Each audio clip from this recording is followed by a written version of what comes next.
lu, Bet? Kenapa bro? Stres amat. Iya, kenapa pusing banget nih? Pusing, gak punya duit. Aduh. Kerja kagak tipes iya. Oh gitu. Banyak kan minjem duit lu ya? Kagak pernah minjem duit gua. Makanya gua mau minjem duit sama lu pada. Buat apa? Ya buat foya-foya lah. Anjir. Kacau banget minjem duit buat Lu mau minjem di mana? Ya minjem sama lu aja. Jangan sama gua lah, kagak enak. Orang udah gampang sekarang minjem duit bisa lewat online kok. Pinjol maksud lu? Iya. Gak berani gua. Kenapa? Takut banyak banget kasus kan di luar sana. Oh iya. Pinjol. Belakangan ini ya. Emang pinjol ilegal tuh apaan sih? Iya, lagi rame sih sekarang ya. Iya, banyak yang masuk berita. Ilegal pokoknya kalau udah ilegal menurut setahu gue nih ada kaitan dengan kegiatan-kegiatan yang di luar dari aturan. Nah, udah pinjol dulu tuh. Nah, pinjol kan berarti kalau ada yang ilegal ada yang legal ya kan? Benar. Setahu gue tuh pakai aplikasi ya. Iya, namanya online. Tapi ada juga yang cuma website doang ya? Ada juga kan? Ada. Ya berarti kalau udah pakai aplikasi udah pinjol besar. Pinjol besar. Investornya Banyak investornya. Investornya besar. Oh ya, lu suka ada di SMS itu nggak sih? Gue sih belum pernah di SMS. Gue sering banget tuh. Sering. Tapi yang bedain pinjol sama bank konvensional biasa apaan sih? Apa nih? Yang ngebedain? Kalau yang samain dulu kali ya. Apa? Sama minjemin duit. Sama minjemin duit. Iya benar. Sama-sama ngasih bunga. Iya kan? Iya. Sama-sama harus balikin. Kalau perbedaannya sih yang jelas, kalau pinjol setahu gue ya, ya itu semudah kita membuka HP bisa langsung minjem duit, nggak perlu asesmen lama. Iya, prosesnya lebih singkat. Prosesnya lebih singkat, akses ke masyarakatnya juga lebih mudah gitu. Harusnya kan kalau udah berbau online ya udah mempermudah ya. Iya. Sebenarnya apa sih tuh pinjol itu? Balik lagi kan ke pertanyaan yang tadi kan. Pinjol itu sebenarnya apa? Kan tuh layanan pinjam meminjam uang yang berbasis teknologi. Itu kan sebenarnya bahasa yang kalau kita temuin di peraturan perundang-undangan kan di POJK 77 2016. Ya, sebenarnya itu artinya nama-nama pinjol itu sebenarnya itu layanan keuangan berbasis teknologi itu pinjam meminjam. Berarti secara garis besar ya memanfaatkan teknologi yang ada saat ini. Nah di POJK itu ya setahu gue konsep pinjol itu dia ada aplikasi. Misalnya yofi.com. Yofi.com. Jadi pihaknya tuh ada beberapa tuh. Misalnya Obed mau minjem duit nih. Obed bikin akun di yofi.com. Bikin akun nanti kasih data penghasilan lu berapa segala macem. Terus ntar di assessment sama Yofi pihak ada bisa dari eksternal. Terus dikasih ranking nih si Obednya tingkat bunganya berapa? Dari ranking 1 sampai ranking 100 ya. Obed misalnya 105. Berdasarkan risikonya tinggi beresiko nih kalau suka foya-foya katanya kan. Kalau minjem duit buat apa? Buat foya-foya. Waduh, berarti bunganya berarti gede. Iyalah party people gua. Keren. Kayak gitu terus nanti never stop flying. Jadi nanti pengajuan Obed tuh tertampil di websitenya Yofi atau aplikasinya Yofi dan kita sebagai orang-orang biasa juga bisa masuk ke aplikasinya Yofi juga ngasih buat minjem duit. Kalau misalnya gue mau minjem duit, yang pertama harus gue perhatiin adalah pastikan gue maunya yang legal dong. Betul. Mau legal. Maunya yang legal. Mau yang legal? Mau legal. Berarti kan gue harus perhatiin dong. Iya, betul lah. Kalau kata di POJK kan, itu ada yang terizin, ada yang berizin dan terdaftar. Betul. Terdaftar dan berizin, sorry. Nah, kalau misalnya di sini banyak orang yang belum tahu nih, apa bedanya berizin dan terdaftar. Iya. Jadi kalau misalnya mereka terdaftar itu selama 1 tahun ya awalnya ya si pinjol ini diassess oleh si OJK.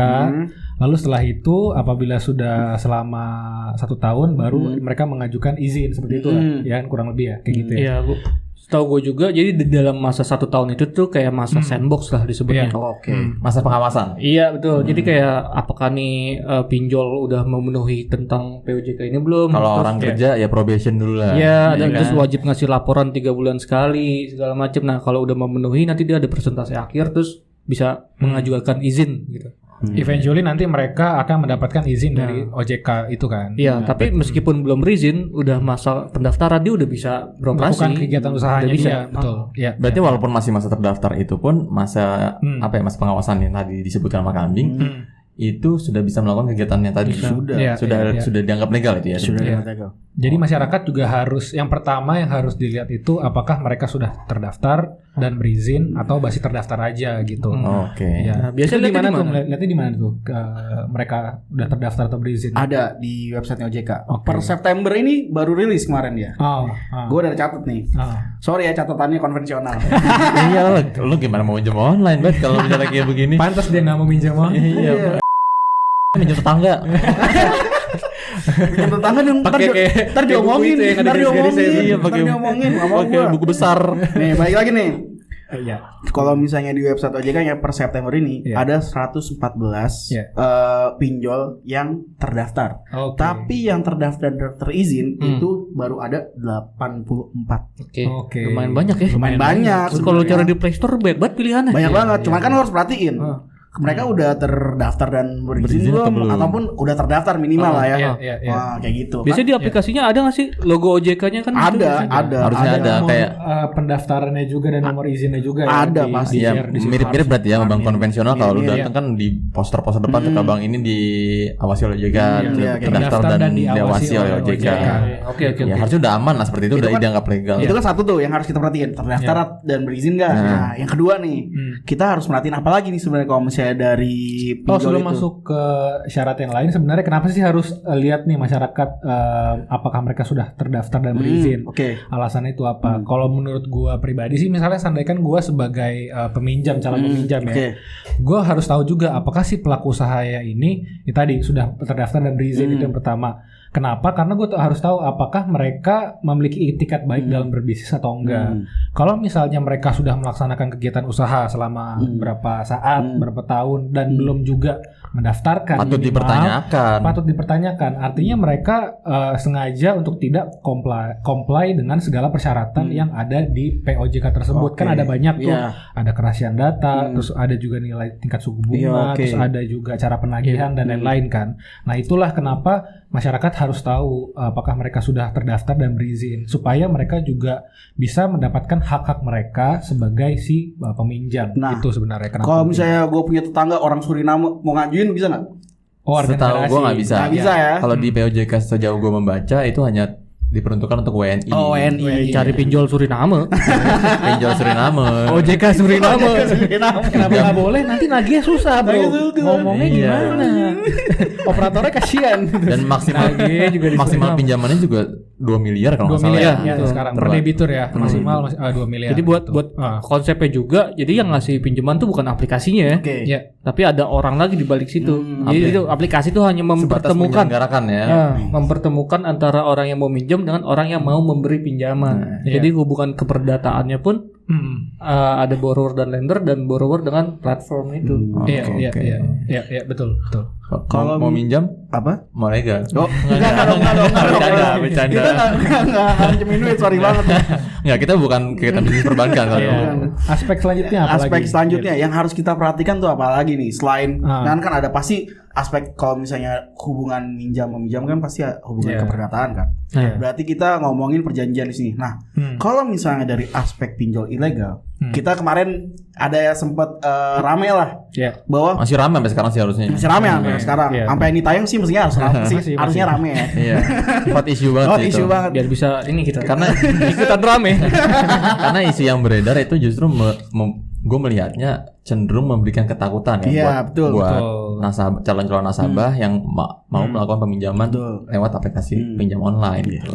Kan kalau yang sempat ramai kemarin bilang kalau misalnya udah nggak usah bayar nih pinjol ilegal. Pemerintah. Apakah dibenarkan bahwa udah lu minjem tapi nggak usah bayar gitu, nggak usah bayar lah. Apakah benar kalau misalnya kan mereka kan sudah melakukan ada hubungan keperdataan kan? Iya, betul. Kita nggak bisa pungkiri walaupun dia ilegal, itu kan ada hubungan perdataannya. Apakah kita secara keberdataan itu kita boleh gitu nggak bayar seutuhnya gitu? Nah ini sebenarnya yang perlu diluruskan sih. Again ini tapi pendapat kita secara ini bukan pribadi. Secara pribadi bukan menganjurkan ya maksudnya.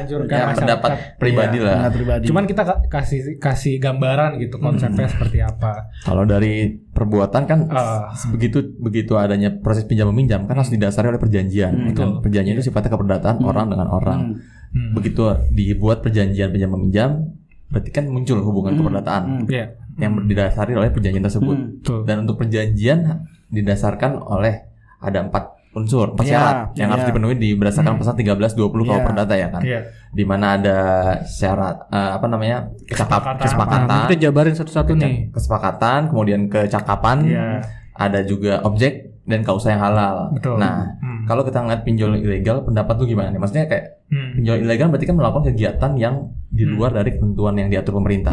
Betul. Apakah perbuatan ilegal tersebut menghapus hubungan keperdataannya juga? Iya, sebenarnya bisa dibilang seperti ini.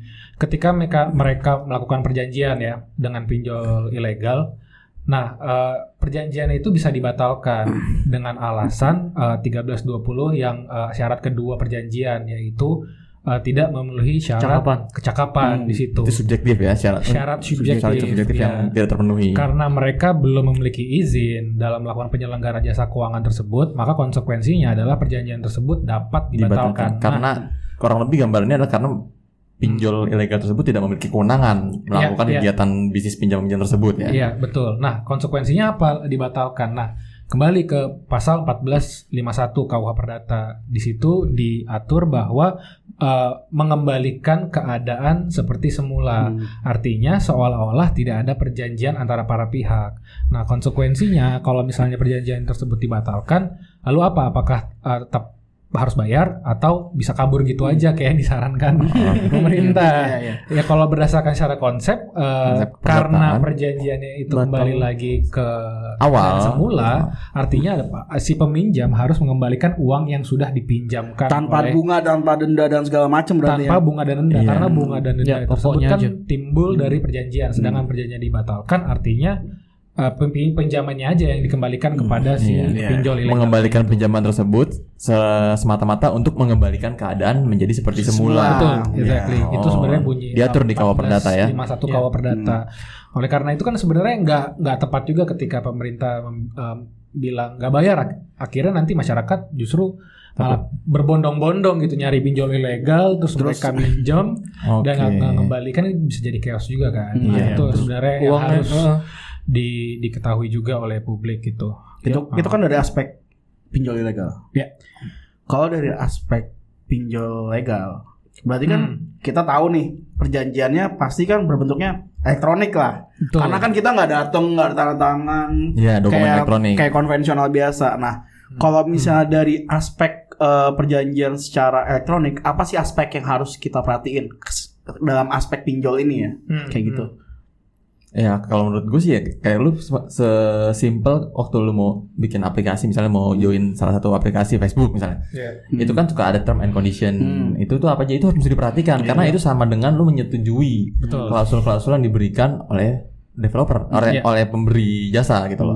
Makanya itu yang menurut gue perlu diperhatikan. Mungkin nanti selain itu juga ada dokumen-dokumen tambahan yang perlu ditandatangani secara elektronik. Itu harus dibaca gitu. Dokumen-dokumen seperti itu harus dibaca. Seperti mekanisme penagihan yang dia akan dilakukan oleh itu. Wajib. Karena itu kan hubungannya berkaitan erat sama diri kita sebagai peminjam nanti. Bunga yang diberikan. Itu menurut gue ya hal-hal yang harus diperhatikan banget. Esensial yang harus dilihat pada saat kita mengajukan pinjaman online gitu. Iya, yang kurang lebih sebenarnya mirip-mirip lah, cuman berbeda platform. Kalau konvensional kita manual, masih kertas kayak gini, nyatat gini. Kalau platform online ya, kita udah semudah pakai HP gitu loh. Harus biasanya itu checklist gitu kalau di online kan.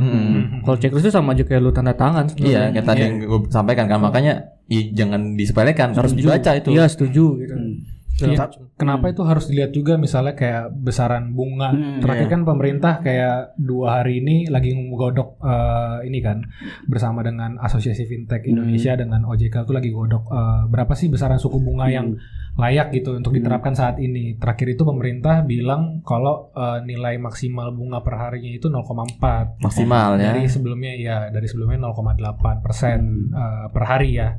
Hingga maksimal itu 50% dari total pinjaman. Ya, itu maksimalnya. Itu bunga per hari. Maksimalnya 50%. Per harinya 0,4 dari 0,8%. Itu sebenarnya yang kayak ya itulah yang maksimalnya yang sudah ditetapkan oleh pemerintah gitu. Dan banyak yang pinjol-pinjol lain juga yang menerapkan bunga di bawah 0,4. Kayak yang pernah gue lihat juga ada yang 0,08 atau 0,010 gitu. Banyak juga. Kalau sejauh ini lu pernah minjem online? Gue nggak pernah sih. Gue juga nggak pernah sih. Tapi ya maksudnya pinjaman online itu ya harusnya kan mengikuti zaman lah. Tapi justru gue sempat tertarik jadi pemberi pinjaman waktu itu. Iya. Karena bunganya gede, karena seperti yang tadi bilang kan, yang uangnya itu kan bukan uang yang punya aplikasi, tapi uangnya orang juga yang ngasih pinjaman. Crowdfunding gitu nggak sih? Iya. Crowdfunding, jadi bisa tawarkan apa kamu mau minjemin ke dia. Betul. Menarik juga tuh. Jadi pengen jadi peminjam gue. Kalau pinjam modal jadi peminjam, tapi lewat online. Bunga online. Tapi harus legal. Kita bukan yang ngarahin orang untuk udah nggak apa-apa minjem duit, enggak. Cuman kita di sini ngasih tahu aspek-aspek yang harus perhatiin kalau misalnya kalian mau meminjam dan resikonya betul. juga. Sebenarnya budaya meminjam itu kan ya memang kalau memang diperlukan sekali aja. Untuk produktif lah, pinjaman produktif. Harus bijak lah. Harus bijak. Kalau mau melakukan pinjaman itu kan jangan sampai minjem duit buat bayar utang kalau uang tutup lubang kan itu namanya nggak produktif. Buat party. Nah, kan never stop flying. Kan kayak tadi lu bilang buat foya-foya. Kalau misalnya dari segi, kalau misalnya kita ngomongin aspek gimana kalau misalnya tadi lu ngomongin tentang penagihan kan. Iya. Banyak juga kita dengar tata cara penagihan yang salah. Iya, yang nggak beretika.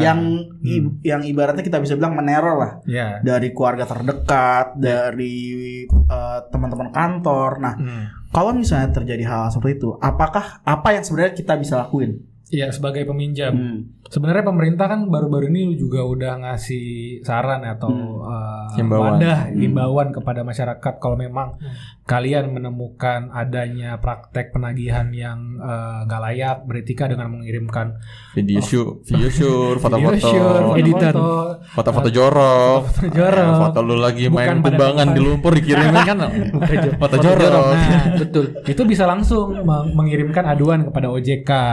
Terus bisa juga ke Polda Metro Jaya ya. Polda Metro Jaya @siber Polda Metro Jaya. DM di Instagram mereka atau mengirimkan surat kepada Polda Metro Jaya. Dan gue yakin juga karena ini instruksi dari Presiden saat ini juga mereka pasti gerak cepat kan untuk menindak pinjol-pinjol yang melakukan pelanggaran apapun itu ya. Soalnya kebocoran data juga soalnya ada potensi pidana juga kan kalau kayak gitu. Ada beberapa KUHP ada bisa kena, KUHP, undang ITE bisa kena soal data pribadinya. Karena kalau misalnya kita bukan cuma melihat dari sisi hukumnya, tapi dari sisi psikologisnya. Betul. Ada kasus di mana di sini kalau misalnya gue lihat dari catatan gue ya, ada ibu. Catatan yang buku apa ya? Enggak, yang di handphone. Di handphone. Sudah hybrid. Gue tuh campur-campur, nge-mix lah. Iya, gara-gara lu cengin sih. Langsung kata di HP kan. Padahal HP lu ada pulpen ya? Iya, ada pulpennya. Terus lanjut.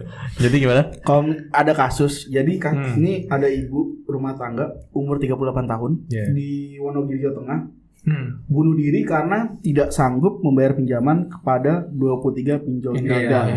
Masing-masing utangnya sekitar 1,6 juta sampai dengan 3 juta. Ini kan sangat ironis ya. Sayangkan kayak gitu. Banget. Ya. Karena kasihan juga. Dia juga pasti punya keluarga. Ya sebenarnya itu dibalik dari selain dari pinjaman online kasus-kasus serupa ya bisa kita pernah kita temukan juga yang nggak melulu di pinjaman online kan.